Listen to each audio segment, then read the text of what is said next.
I think that there's a lot of value in having the perspective of what your unique alone time is, because that's really what makes you who you are in many regards. And so everything in this world is interdependent, but not when we are constantly in fear of losing one another, or if we don't have the self-belief to believe that we have self-reliance. Conscious couples, business partners, and singles committed to attracting their dream partner. Welcome to the Conscious Couples podcast, where we share our life, love story, and combined relationship expertise to help you create and consistently cultivate the most magnificent, intimate relationship possible. Never again will you feel hopeless and alone in your intimate relationship challenges. Having accumulated thousands of hours coaching conscious couples and individuals all over the world, as well as starting and growing a global business together, Alan and I are here to guide you in all things relationships. Thank you again for tuning into the one place where it's not about you or me, it's about the we. Conscious couples and individuals all over the world, welcome back to the one and only Conscious Couples podcast. We have a very special episode for you today. It is on, are you getting enough alone time in your relationship? And yes, I just read that off my Remarkable. Judge me if you will. No, so as always, we want to give a huge shout out and thank you to our sponsor, Next Level Podcast Solutions, or not our sponsor, our producer of this show. Audio, video, everything you need, Next Level Podcast Solutions. The link will always be in the show notes. And Ron, the leader of our production team, if you are listening to this, please always put the link in our show notes at the bottom to Next Level Podcast Solutions. Okay, so today's episode is going to be about, again, are you getting enough alone time in your relationship? And as always, love, what's your intention for today's episode? Ladies first. My intention for today's episode for all of our listeners is to help empower them own what we're going to be calling your sweet spot, and in particular, feel empowered to be able to own that safe space that is whatever your version of alone time is, and whatever capacity that makes you feel the most you, own that. So you have a story that you think sets the stage pretty well for this episode of a relationship that you've observed.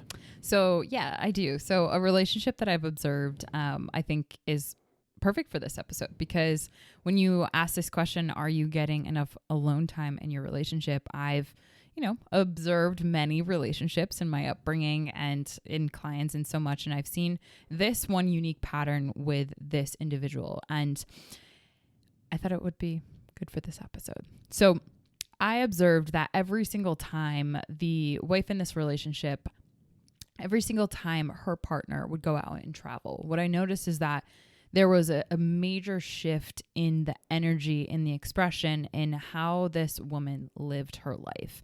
And what would happen is every single time this partner of hers would go and travel, there was the shift into more of the abundant, more bubbly, more fun, loving energy that really, it was so obvious. What would happen is this person would open up windows, they would throw on, the lighting that they wanted. They would throw on the music that they wanted. They would really just shift into the gears that I really know them at a deep level. Parents are gone. Time to party. Time to party. Yeah. It would be like a whole shift into this type of their personality that I, knowing this person, always just loved and adored and cared about. And it was fascinating to see, as soon as that partner would come back home or come back from their travels, this person would very much shift out of that and shift into a completely different gear. And it always made me wonder, what was different about that person's presence, her partner's presence, that would shift her out of kind of this version, this bubbly, expressed, very fun, don't get me wrong, there was still that when her partner was around, but I noticed just a significant difference. And it made me wonder, okay, what is alone time for this person? What does that look like? And I think to the topic that we're going to be talking about, noticing that everyone has different gears, obviously, when they are in a relationship, in terms of what their needs are, how those are being met in the relationship, how they aren't, but more specifically, what type of alone time do they need from their partner to really honor who it is that they are. And so in these observations, we started to look at the different types of dependencies that relationships really can have. And for every single listener that we have out there, like having a acute understanding of what your unique version of what is enough alone time, I think is really important. All right. So in this analogy, we're going to use a stick shift car. My very first car was a Jetta, and it was manual. And so imagine a car with 4 gears. You have first gear, second gear, third gear, fourth gear. And imagine if you've never actually driven a stick shift and you're a younger listener, because I know a lot of people are mostly automatics these days, even though our parents always was stick shift. Yep. Maybe you went to an arcade and you had like 1, 2, 3, 4 gears. First gear. Video game. Yeah, that works. Okay, so first gear is dependent. So there's dependent. Second gear is independent. Third gear is codependent. Fourth gear is interdependent. A dependent is like an infinite. And by the way, sweetheart, I just made this connection on this episode live. I know that we all have, in IFS, internal family systems, there's a talk of these different parts. I think that we all have a dependent part, an independent part, an interdependent part, a codependent part. Very fascinating how I connected all that right now. So a dependent is like an infant. It's like the little child version of you that cannot survive without, it's completely dependent on its caregivers. Yeah. Okay. Dependent on others. To meet its needs. Independent is like the rebel teenager who wants to carve their own unique path and is sick and tired of living under mom and dad's roof and is just in a total rebel phase. Who here's had a rebel phase before? Say I. Say I. I had 2, so I. Just joking. No, I'm not. Okay. And then the third is codependence. Codependence, there's healthy codependence and unhealthy codependence. And again, all of that is based on your awareness of this. But essentially what codependence is, I'll do the unhealthy one. Unhealthy codependence is sort of like that couple. Imagine a couple that doesn't really like each other, kind of loves each other, but doesn't really like each other, but still needs each other. They're clingy to each other. They almost can't exist without each other, that kind of thing. And then there's interdependence. I believe we live in an interdependent world. I believe that no one's fully independent and no one's fully codependent. You need both. You need a harmonization of both. And so interdependent is sort of like, I don't need Emilia to survive. I want to be with Emilia out of choice. Emilia doesn't need me to survive. She wants to be with me. We often say we choose each other every day. Yeah. And that's really the frame here. When we start our life, we start in first gear. We're dependent. We're infants. We need milk. We need food. We need nourishment. Second gear, independent. Rebel teenager. Let's go. Mom and dad are away. Blasting Lil' Kim. Kegs in the basement. Let's rock. I'm joking. Okay, third gear, codependence. I think most people actually end up stopping and getting stuck in codependence. I certainly was there before my 30s in many regards. Fourth gear is when you really start to create your own life and start making your own choices and really free yourself from the chains that your upbringing. And this is the interesting thing. I think in our upbringing, we have this safety net that also has this glass ceiling on it. And we get to a place in our life where we decide, maybe consciously or unconsciously, okay, I'm going to get rid of the safety net. Mom and dad aren't going to take care of me anymore, or grandma, grandpa, whatever it is, caregiver, and I'm going to go and create this interdependent life where I help others and they help me. And if you think about your job right now, if you're out there watching or listening to this, whether it's your own business or another company, you give value to the company by working there, and then they compensate you with pay or whatever, commission, you name it.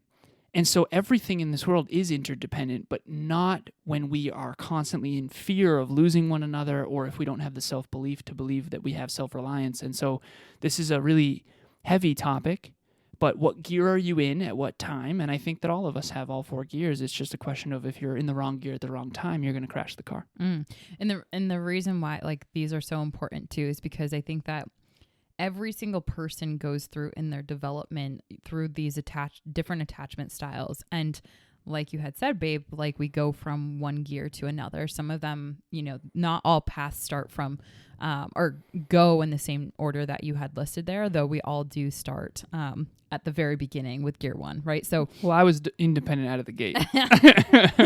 Unfortunately, our species could not survive with that, but like, babe, wouldn't put it past you. No.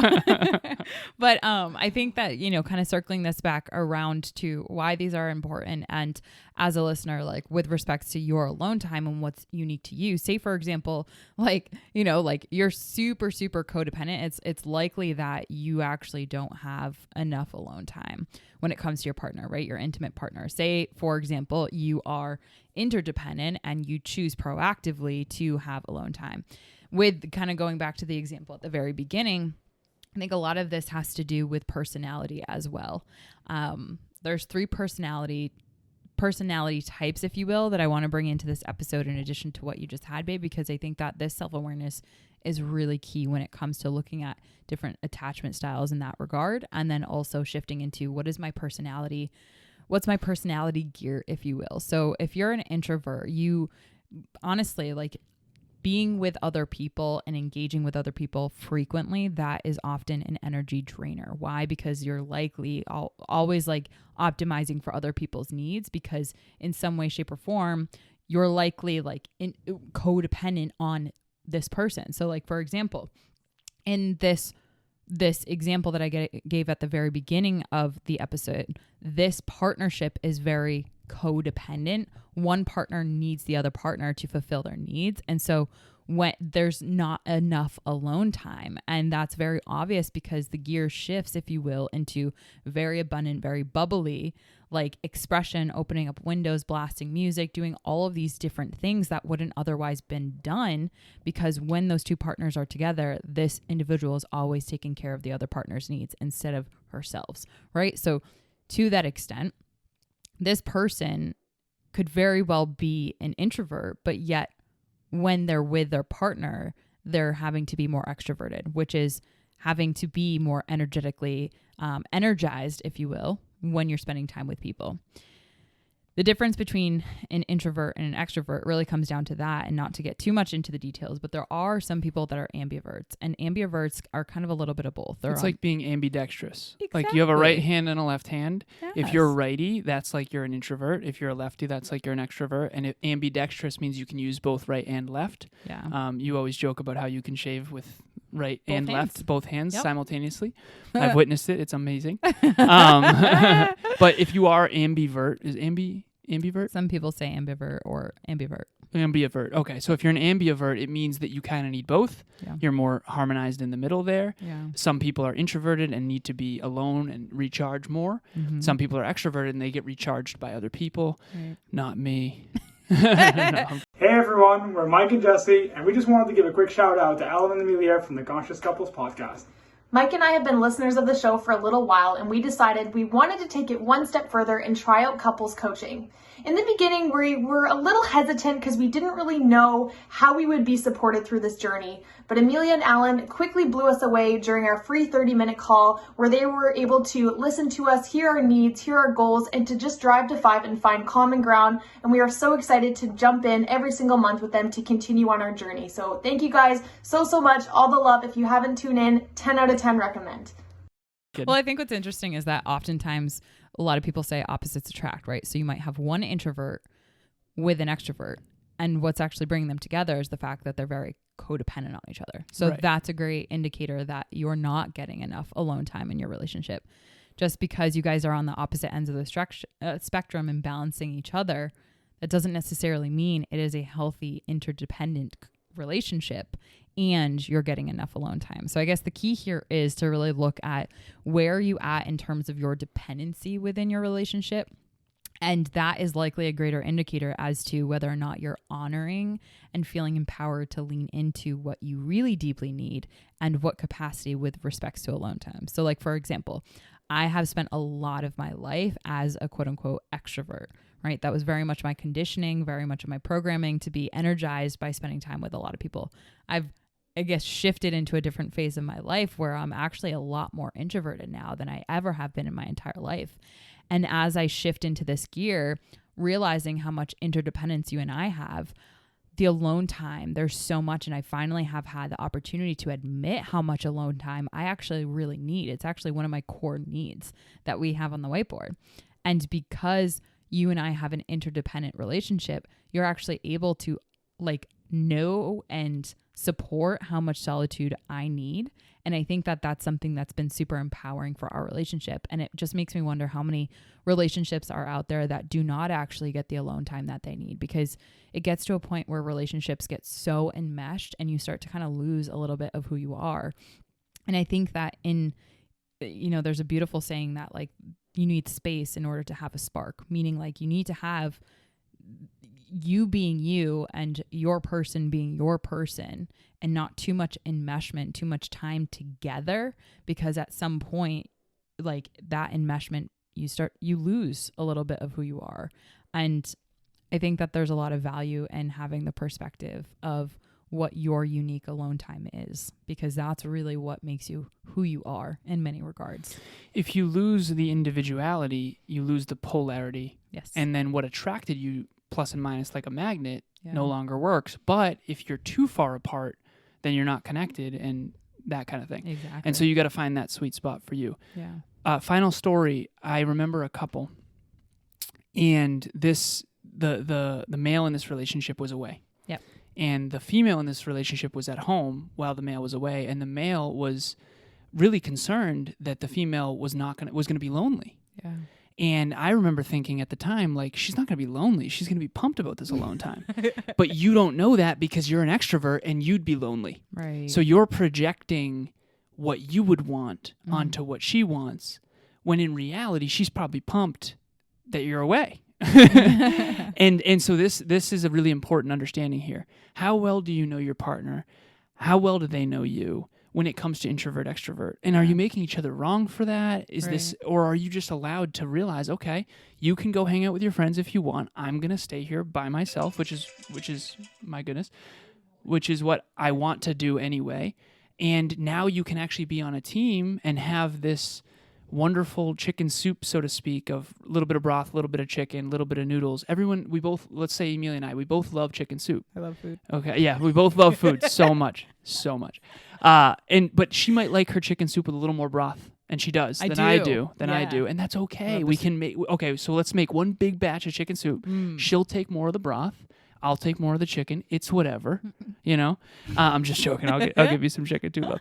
But that's kind of our point here is try to understand at a deeper level yourself and your partner from this frame, and then you can work as a team. And again, that's what the goal of every episode is how do you stay on a team instead of like this weird codependent, we need each other thing.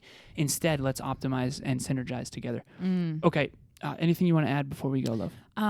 I would just say that like it's normal if you run into these things. Like it's normal if you run into, we have clients that have been like noticing that they're on the complete opposite ends of the spectrum, and it's made certain partners very insecure about their relationship of like, oh, well, I'm away. She's celebrating. Like, what does that mean about our relationship? Right. It means actually that she doesn't have enough alone time while you're together. Right. And so maybe as a partner to support her better, you could offer some examples of like, well, I noticed that you feel very expressed when I'm away. How can we integrate that into our relationship while I'm here? Because that could make for such a beautiful, extraordinary relationship, and understanding each other at the deepest levels. But like, again, we're not taught any of this, and we oftentimes project who we are on other people unintentionally and expect that that's what they would want, just because that's what we would want. And instead of sitting outside of ourselves and thinking outside of ourselves and saying, this person's so different. That's why I love them, right? And I want to understand their needs a little bit better. Being different is okay as long as you have similar core values and core aspirations. It's actually a good thing. Yeah. I know I said last story, but I do have one more that's really powerful. So Emilia and I were just away from each other for a week and a half. And for reference, that's the longest we've been away from each other since we moved in together a year ago. Felt like 4 years. And it did. It felt like forever. No, it felt like forever. And honestly, I think that's the longest we've gone without each other in our entire relationship of the last 3 years. Yeah. I was supposed to go on one trip to Milwaukee and then come home, celebrate my birthday with Emilia, and then leave again for Toronto. We ended up having our flight canceled, and she actually made the suggestion that we actually stay and just drive to Toronto because flying back didn't make any sense logistically or time-wise. Your sleep would have been really negatively impacted. Right. And so the first Milwaukee trip was like, okay, cool. We're apart. This is great. Awesome, awesome, awesome. What went from really healthy alone time of like, this is great, this is wonderful, eventually it was like too much. Yeah. And it was like, oh my goodness. And we were just a little bit, I don't want to say depressed. It was We were sad. sad on FaceTime. We FaceTimed each other every night. Yeah, I remember I think that. except for one. I think we ended up FaceTiming actually every night. I'm pretty sure it was every night. I haven't done my calendar yet, so I got to review it. But the point is, I think we might have missed one. Yeah. But on the FaceTime at the tail end of this trip, because it ended up being a week and a half, what we thought was going to be 3 days, 3 days, and 3 days ended up being the 9 days just away. Yeah.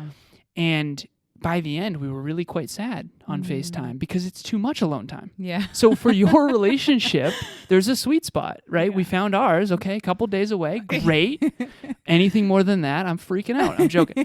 But that's my point, and that's Emilia's point here, is there is a sweet spot for your relationship, but you're never going to find it if you don't, first of all, understand each other and yourselves at the deepest level, which is always the goal. Okay. Well said. Thank you, love. Thank you. All right. So as you know, we do a Relationship Talks virtual event every single month, always, every time, every month.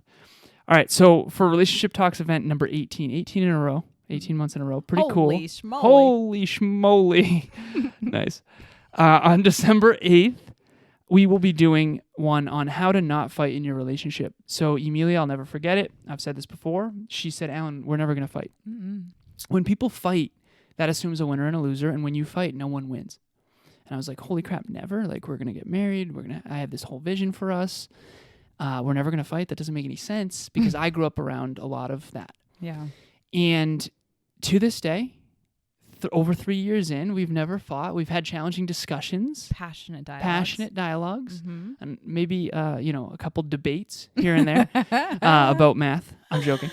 But we've never really fought. No storming out of the room, no yelling at each other, none of that stuff, which is crazy because what I once thought was impossible has become our reality, and we want to help you do that in your relationship too. Imagine how magnificent your relationship could be if you didn't fight, and there's a reason why.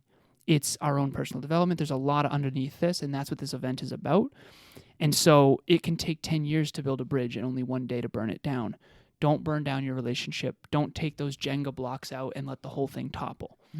Come to this event, join us. It's private, it's vulnerable, and it's a community of other people who want to get a better relationship. And we're going to help you learn how to do what we've done because, quite frankly, a lot of it is Emilia, and she's going to help teach us all how we've made this possible, what I once didn't think was. So. No, speaking of private and vulnerable, Alan and I make sure that we dedicate at least 30 minutes every single Saturday. We call it Service Saturday, where it's Service salad day. Service Saturday, where we allocate. Grab your salads. Come on down on Zoom. We'll have ours. Hers will have extra broth. I'm joking. No, it's every single Saturday. We allocate at least 30 minutes to make sure that we have a private, vulnerable space for you to talk anything relationships. It's completely free. We said it's private. Bring a salad if you want or not. I literally picture us like eating our salads with a podcast listener. Oh, that would be great. Well, It's been awesome because we've had people from the community reach out, listeners like completely cold, just being like, hey, I want to take advantage of that 30 minutes. And honestly, by the end of the call, like we have gone through some of the things that they've never had anyone able to talk about or, dig into some of the areas that are pain points, whether it was a topic that came up in an episode and they were like, I want to dig more into that. I want to help me and my partner want to improve in this arena. Like what's just like one small tip that you would share with us or maybe a blind spot that we have that you guys could illuminate. And after the 30 minutes, like it's like complete change the life and change the trajectory of what they're on. So we hope you take advantage of that. It's been amazing to meet our community members and we really do hope to see you on there. So the link will be in the show notes to book on our calendar every Salad Saturday and we'll see you soon. As always, it's not about me or you. It's about the we. We'll talk to you next week. Bye, everyone. Thanks for joining us for another episode of the Conscious Couples podcast. We love connecting with the Conscious Couples community, so please make sure you follow us on Instagram. I am at Evolve with Emilia and Alan is a Lazaros 88. Also, if you or your partner resonated with this episode, leave us a review at the link in the show notes, and please share this with someone you love and care about. Until next time, remember, it's not about you or me. It's about the we.